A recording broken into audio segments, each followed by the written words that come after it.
ओम नमो सिद्धाय। म श्री पञ्च सत्य सनातन। पश्चिमको अनुभव 1। म सन् 1929 मार्च 25मा मार्सिलिज पुगेको थिएँ। त्यस बखत त्यहाँको मौसम ज्यादै ठन्डा थियो, त्यसैले मलाई त्यहाँभन्दा उत्तरतिर जान अनुकूल भएन। मैले केही दिन भूमध्य सागरका तटमा अवस्थित नाइस सहर फ्रेन्च रेभिरामा नै बिताउने विचार गरेँ। भ्रमणभन्दा अघिल्लो पनि केही विवरण दिनु म जरुरी ठान्दछु। तपाईहरूलाई थाहै छ, गत जनवरी र फरवरीमा बम्बईमा मेरो आँखाको 4 पटक शल्यक्रिया गर्नु परेको थियो। शल्यक्रियापछि मेरो दाहिने आँखाका परेला भित्रपट्टि दोब्रिन गई आँखाभित्र रौँ उम्रिन थालेका थिए। यसले मलाई दुःख दिन थालेको हुँदा मैले प्रस्थान गर्नुभन्दा अघि मद्रासमा विद्युतीय उपचार गराउनु परेको थियो। यसरी बिजुलीको प्रयोगद्वारा परेलाको रौँका जरा नै नष्ट गरिएका थिए। यस प्रकारको उपचार गराउँदा पनि राम्रोसँग निको नभएको मलाई स्विच पुगेदेखि नै फेरि दुख्न थालेको थियो। यसले गर्दा मैले मोटरबाट काइरो पुग्नु पर्यो। काइरो जाने सडकहरू राम्रा र सुव्यवस्थित थिए। त्यसै सुव्यवस्थाको फाइदा उठाएर मैले काइरोमा पुगेर ती परेला थुत्न लगाएको थिएँ र काइरोमा बस्ने समय मसँग ज्यादै थोरै थियो, तर पनि मैले त्यहाँ एक चक्कर मारी छाडेँ। काइरो निकै सुध्रिएको सहर रहेछ। मलाई यो सहर युरोपका धेरै सहरहरूका दाँजोमा पुगे जस्तो लाग्यो। काइरोमा छँदा मैले प्रख्यात पिरामिडहरू, स्फिनिक्स र विशाल सङ्ग्रहालयहरू हेर्ने अवसर पनि पाएँ। म काइरोबाट रेलमा पोर्ट सेड बन्दरगाह फर्केँ। त्यहाँबाट फेरि स्टिमर समातेर 14 मार्चमा मार्सिलिज पुगेको हुँ र 25 मार्चमा त्यहाँ उत्रेको हुँ। अनि त्यहाँ निकै चिसो भएकाले तुरुन्तै उत्तरतर्फ बढ्नुको सट्टा म नाइस गएको हुँ। त्यहाँ फेरि मेरा आँखा दुख्न थाले, जसले गर्दा मैले तुरुन्तै जेनेभा जाने निर्णय गरेँ, किनभने जेनेभालाई मैले आफ्नो युरोप भ्रमणको मुख्य मुकाम बनाउन चाहेको थिएँ। युरोपका विभिन्न मुलुकहरू हेर्दै अगाडि बढ्ने स्वाभाविक जिज्ञासाले गर्दा मलाई रेलगाडीबाट नगएर मोटरबाट जान मन लाग्यो। त्यसैले भूमध्य सागरबाट जेनेभा पुग्न मलाई 2 दिन लामो समय लाग्यो। जेनेभामा पुग्न आल्प्स पहाड पार गर्नुपर्ने रहेछ। मैले एक रात त्यहाँ फ्रेन्च आल्प्स पर्वतको ग्रेनोबल सहरमा बिताएँ। जेनेभा पुगेपछि मैले केही प्रमुख व्यक्तिहरूलाई भेट्ने अवसर पाएँ। तिनीहरूले मलाई प्रवचनको प्रबन्धको व्यवस्था गर्ने वचन पनि दिए। केही दिन जेनेभा बसेपछि मलाई आँखाको उपचारका निमित्त कायरोका मेयर अफले सिफारिस गरेका बर्लिनका डाक्टर त्रुकपम्यान कहाँ जानु पर्यो। म स्विजरल्यान्डका रमणीय दृश्यहरू हेर्दै रेलबाट अगाडि बढेँ। अप्रिल महिना थियो। रातमा केही समय रेशम उद्योगका निमित्त प्रसिद्ध सहर वालेसमा बसेर बर्लिन पुगेँ। त्यहाँ मलाई फेरि अर्को पल्ट बिजुलीद्वारा उपचार गर्नु पर्यो। मलाई केही आराम पनि भयो। त्यसपछि म फेरि जेनेभा आएँ र प्रवचन अभियानमा लागेँ। मैले राष्ट्रमण्डलका केही सदस्यहरूसँग भेट गरेँ।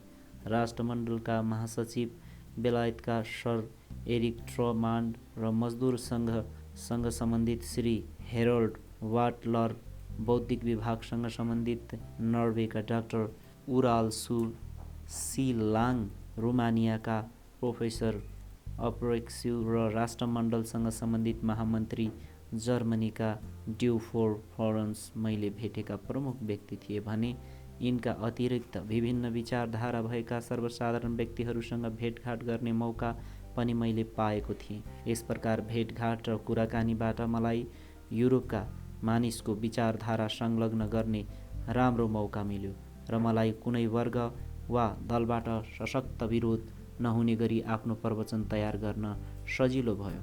मेरो पहिलो प्रवचन 22 अप्रिलमा भएको थियो। त्यस सभाको सभापतित्वको अन्तर्राष्ट्रिय ब्युरो देला पेक्सका निर्देशक श्री गोलेले गरेका थिए। यो धेरै पुरानो शान्ति सङ्घ हो। सम्भवतः यो युरोपकै सबभन्दा पुरानो शान्ति सङ्घ हुन सक्छ। यसको स्थापना ईसा सम्वत 1878 नै भएको थियो। त्यस प्रवचनका निमित्त मलाई श्रीमती ब्लबफिल्डले निकै ठुलो मद्दत गरेकी थिइन्। तिनी पनि सर्वोच्च विश्व शान्तिका लागि निष्पक्ष संस्था नामक अर्को शान्ति संस्थाकी सङ्गठनकर्ता थिइन्। त्यस संस्थामा न त कोही सभापति थिए न त कुनै पदाधिकारी न कुनै सदस्य नै। मानिसहरू भेला हुने, छलफल गर्ने, प्रवचनको प्रबन्ध गर्ने र शान्ति प्रवर्धन सम्बन्धी पठन पाठन सामग्री वितरण गर्ने त्यस संस्थाका उद्देश्य थिए। तेस्रो दिनमा गएर मैले मानववादी सङ्घको एउटा शाखा खोल्न सकेँ। श्रीमती ब्लमफिल्ड लगायत केही व्यक्तिहरू यसका सदस्य बने। जर्मनीको विदेश विभागलाई महावाणिज्य दूत डाक्टर भोल्करको र ब्रिटिस दूतावासलाई सर एरिफ टुमन्टको परिचय पत्र पठाए र म फेरि बर्लिनतर्फ हिँडेँ। त्यहाँ मैले डाक्टर लुडविग स्टनको अध्यक्षतामा आफ्नो युरोप निवासको दोस्रो प्रवचन दिएँ। त्यस समारोहमा जर्मन रिचस्टगका अध्यक्ष श्री पल लोएभले अध्यक्षता गर्ने भएका थिए। तर 1 मईमा मजदुर आतङ्कको सम्भावनाले गर्दा उनलाई अकस्मात उसेन सहर जानु पर्यो। यद्यपि बर्लिनमा धेरै मानिसहरूले मेरो कुरालाई तारिफ गरे तर क्लब स्थापना गर्नेतर्फ भने त्यहाँ केही प्रगति हुन सकेन। म फर्केपछि भने मेरा मण्डम सङ्घका केही सदस्यले अर्को प्रवचनको व्यवस्था गरेर क्लब खोल्ने प्रवचन गर्ने वचन दिए। बर्लिनबाट म प्राग गएँ। त्यहाँ डाक्टर लिस्नी र केही अरू व्यक्तिहरूका सहायताले मलाई एउटा प्रवचन दिने व्यवस्था मिल्यो। त्यहाँ दिएको प्रवचन जर्मनीमा नै अनुवाद गरिएको थियो, जसलाई डाक्टर लिस्नी आफैले पढेका थिए। समयको अभावले गर्दा मैले त्यस ठाउँमा आँखा खोल्न सकिनँ। तैपनि त्यो काम मैले डाक्टर लिस्नीलाई जिम्मा लगाएको थिएँ। सके शाखा खोलुन्, शाखा खोल्न नसकेसम्म प्रतिनिधिको व्यवस्था गरून् भन्ने मेरो इच्छा थियो। प्रागपछि मेरो अर्को गन्तव्य थियो भियना। त्यहाँ म हवाईजहाजबाट गएको थिएँ। भियना प्रागबाट 150 माइल टाढा पर्दथ्यो। प्रागबाट भियना जाने विभिन्न साधन थिए। रातमा सुत्ने व्यवस्था भएको रेलबाट जाँदा भने 7 घण्टा लाग्दथ्यो। दिउँसोको शीघ्रगामी रेलले 5 घण्टामै पुर्याउँथ्यो। हवाईजहाजबाट जाँदा भने 2 घण्टा भन्दा पनि कम समय लाग्दथ्यो। पानी जहाजबाट भ्रमण गर्नको म पारखी थिएँ। हवाईजहाजको भ्रमणमा भने मलाई निकै पट्यार लाग्यो। भियनामा अस्ट्रियन विदेशी विभागले खटाएका डाक्टर जोसेफ हान्सले प्रवचनको आयोजना गर्ने काममा मलाई ठूलो मद्दत गरे। मई 11 का दिन भियना विश्वविद्यालयमा भएको उक्त प्रवचन समारोहमा डाक्टर ग्रिगरले सभाको सभापतित्व गरेका थिए र श्री आर्डले मेरो भाषण अनुवाद गरेर सुनाएका थिए। भियनामा मलाई श्री फेलिक्स अजले सङ्घको शाखा खोल्ने वचन पनि दिए। उनी नवयुवक नै थिए तापनि त्यस सहरका ख्यातिप्राप्त साहु र साह्रै प्रभावशाली व्यक्ति पनि रहेछन्। भियनाबाट म बुडापेस्ट गएँ। त्यहाँ प्रवचन कार्यक्रमको आयोजना गर्ने काममा मलाई प्रो भम्बेरीले सहयोग गरे। मेरो भाषण हङ्गेरियन भाषामा अनुवाद गर्ने काममा समेत उनले मद्दत गरे। हङ्गेरियन क्लबमा दिएको उक्त प्रवचन सुन्न कैयौँ संसद सदस्यहरूका साथै ठूलो सङ्ख्यामा निजामती र सैनिक कर्मचारीहरू भेला भएका थिए। तर पनि त्यस सहरमा मैले अरू केही सफलता प्राप्त गर्न सकिनँ।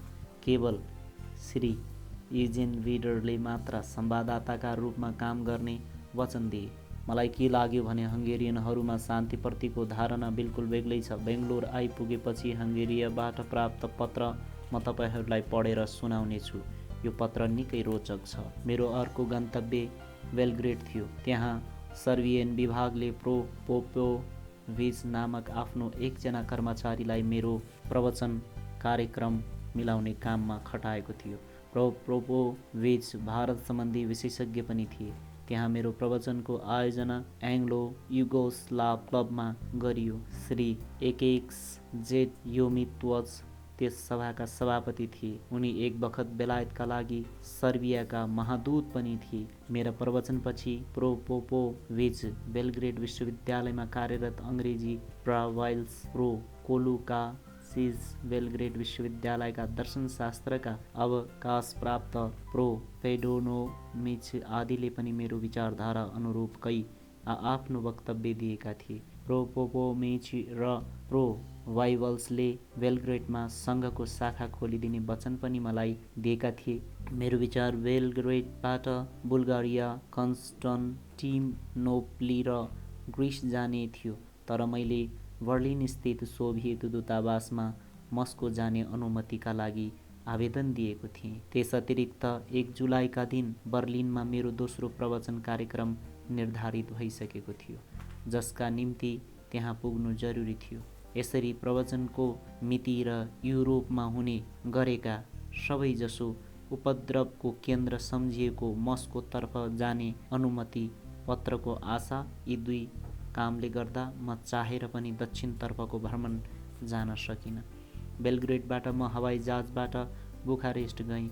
हवाईजहाजबाट सोझै जाँदा 250 माइल पर पर्ने त्यहाँ पुग्न मलाई 3 घण्टाभन्दा केही बढी समय मात्र लाग्यो। रेलको घुमाउरो बाटो गएको भए त पुरा 24 घण्टा लाग्ने थियो। बुखारेस्टमा पनि शान्तिप्रति त्यति चासो रहेनछ। एकातिर बोल्सेविकको रुसी क्रान्ति प्रभाव र अर्कोतर्फ दुश्मन देश पश्चिमी राष्ट्रहरूको जिद्दीवाल प्रवृत्तिले त्यहाँको जनजीवनलाई प्रभावित पारिरहेको थियो। त्यहाँका विदेश मन्त्रीले मलाई शाहजादी कान्या कुसिनोसँग भेट्ने सल्लाह दिए। उनी महिला क्लबकी अध्यक्ष थिइन्। बुखारेस्टमा शान्तिप्रिय केही चासो लिने संस्था पनि त्यही एउटा मात्र थियो। शाहजादीले सहृदयका साथ मेरो स्वागत गरिन् र मलाई क्लबमा एउटा सभाको आयोजना गरिदिने वचन पनि दिइन्। तर उनी पूर्व निश्चित कार्यक्रम अनुसार महिलाहरूको अर्को गोष्ठीमा जानुपर्ने भएकाले महिला क्लबकी सचिवलाई सभामा मेरो परिचय गराइदिने कामको जिम्मा दिएकी थिइन्। सभामा मेरो भाषण रोमानियाको विदेश विभागबाट खटाइएका एकजना सज्जनले अनुवाद गरिदिएका। सभामा केही महिला बाहेक मेरो भनाइप्रति सहानुभूति राख्ने खालका मानिस कोही देखिएनन्। तर पनि मैले रोमानियाको सेनामा सेवा गरिरहेका भारतीय उपचार अधिकृत मेजर मोगल्यान्डलाई आफ्नो प्रतिनिधि छानेर संवाददाताका रूपमा नियुक्त गरे। उनी रोमानियन केटीसँग विवाह गरेर त्यहाँ घरजम गरी बसेका थिए। बुखारेस्टबाट म वार्सा गएँ। त्यहाँ पनि प्रवचनको कार्यक्रम मिलाउने कार्यमा मलाई निकै कठिनाइ पर्यो। म त्यहाँ 10 दिन बसेँ। पोल्यान्डको विदेश विभाग र मैले होटेलमा भेटेका एकजना सज्जन जज ओड्रोवाज फिदिनाजेको सहयोगले बल्ल तल्ल मेरो प्रयास सफल हुन सक्यो। त्यहाँ मेरो प्रवचन कार्मेनिका ड्युक्स म्यान्सनमा बुद्धिजीवी सङ्घको तत्त्वधानमा भयो। यहाँ पनि मेरो प्रवचन विदेश विभागले खटाएका एकजना दोभाषेले पोलिस भाषामा अनुवाद गरिदिएका थिए। सभाको सभापतित्व प्रो लिभेनिस्कीले गरेका थिए। वार्सामा स्टेफेन ओसोउइकी नामक माथिल्लो तहमा निकै प्रभावशाली इन्जिनियरहरूले शाखा खोलिदिने वचन दिए। यिनी ब्रह्मज्ञान सम्बन्धी केही शक्ति प्राप्त गरेका जस्ता पनि देखिन्थे। सभामा नै 1 दर्जनभन्दा बढी व्यक्तिहरूले सङ्घको सदस्यताका निमित्त नाउँ लेखाएका पनि थिए। बर्लिनमा छँदा मैले मस्को जान पाऊँ भनी स्वीकृति पत्रका लागि रुसी दूतावास मार्फत आवेदन गरेको थिएँ भनेर अघि मैले तपाईहरूलाई भनिसकेँ। त्यसको जवाफ मैले वार्सामा पाएँ। सोभियत परिषद मस्कोबाट आएको जवाफमा मैले चाहे जस्तो किसिमको अनुमति प्राप्त हुन नसक्ने कुरा लेखिएको थियो। यसको कारण के हुन सक्छ भने मैले भारतमा दिएका प्रवचनहरूको सङ्कलन विभिन्न विदेश विभाग र इच्छुक महानुभावहरूलाई बाँडेको थिएँ र बर्लिनमा पनि त्यसै गरेको थिएँ। बर्लिन स्थित रुसी दूतावासले मेरो निवेदनसँगै प्रवचनहरूको सङ्कलन पनि आफ्नो सरकार समक्ष पठाएको थियो होला। यसरी म पुग्नुभन्दा पहिले नै मेरा विचारहरू त्यहाँ पुगिसकेका हुँदा सोभियत सरकारले विभिन्न दृष्टिबाट सोचेर मलाई मस्को जान नदिएको हुनुपर्दछ। अनुमति नमिलेपछि मैले वार्सा स्थित रुसी महादूत मार्फत रसियन जनताका नाममा आफ्नो शान्ति सन्देश पठाएँ र त्यहाँबाट बर्लिन फर्केँ। बर्लिन फर्कदा जर्मन सिमानामा पर्ने पोलिस सहर ओसेनमा मैले एउटा पोलिस प्रदर्शनी पनि हेरेँ। बर्लिन पुगेपछि 7 जुनमा लिग अफ मिरामण्डनको आयोजनामा होटेल स्पानेडममा मैले दोस्रो प्रवचन दिएँ। सो समारोहमा ग्याफ हाई एच वार्नस्टोफले सभापतित्व गर्नुभएको थियो। प्रवचन सकिएपछि सोही राति कैयौँ मानिसहरूलाई जुटाएर डाक्टर म्याक्स बेनको मन्त्रित्वमा त्यस सहरमा मानववादी सङ्घको एउटा शाखा पनि खोलियो। भोलिपल्ट म बर्लिन छोडेर पेरिस पुगेँ। बाटामा मैले जर्मनीको कोलन सहर र लडाइँका निम्ति प्रसिद्ध बेल्जियमका प्लेज र नामुर सहर पनि देखेँ। पेरिसमा प्रवचनको व्यवस्था मिलाउन मलाई केही अप्ठ्यारो परेको थियो। पेरिसमा शान्ति सम्बन्धी विषयमा कसैको चाख नभएर होइन कि जुनको दोस्रो हप्तादेखि नै प्रवचन आदि कार्यक्रमहरू बन्द रहेकोले थियो। त्यसो भए तापनि मौकाले 10-12 दिनपछि एकजना चिकित्सक डाक्टर पिटर पी र फ्रेम्यान्सनले बैठकको व्यवस्था मिलाइदिएर मलाई ठूलो सहयोग गरे। जुलाईमा मैले प्रवचन दिएँ। प्रवचनमा 300 भन्दा बढी मानिसहरूको उपस्थिति थियो। सभामा डाक्टर सर्वीले नै अध्यक्षता ग्रहण गरेका थिए र मेरो भाषण फ्रेन्च भाषामा अनुवाद गर्ने काम पनि उनैले गरिदिएका थिए। उनले मेरो भाषणको निकै प्रशंसा पनि गरेका थिए। मैले ईसा सम्बत 1928 बेङ्गलोरमा दिएको मृत्यु किन र कसरी हुन्छ भन्ने प्रवचनद्वारा उनी अत्यन्त नै प्रभावित भएका रहेछन्। त्यो प्रवचन उनले फ्रेन्च भाषामा अनुवाद गरी सभामा पनि सुनाए। प्रवचन सकिएपछि त्यही साँझ मानववादी क्लबको एउटा शाखा पनि खोलियो। त्यहाँ 2 दर्जन मानिसले क्लबको सदस्यता लिए। म 4 जुलाईमा पेरिसबाट बेलायत गएँ, तर त्यहाँ पनि प्रवचनको व्यवस्था छिटो मिलाउन सकिएन। मैले करिब 10 दिन जति पर्खेँ। मलाई त्यहाँ 2टा शान्ति संस्थाले मद्दत गरे। ती थिए मजदुर र उद्धारवादी दलका नेताहरूद्वारा स्थापित अन्तर्राष्ट्रिय शान्ति सङ्घ र अङ्ग्रेजी र अमेरिकनहरूले खोलेको द थ्री फोल्ड मुभमेन्ट।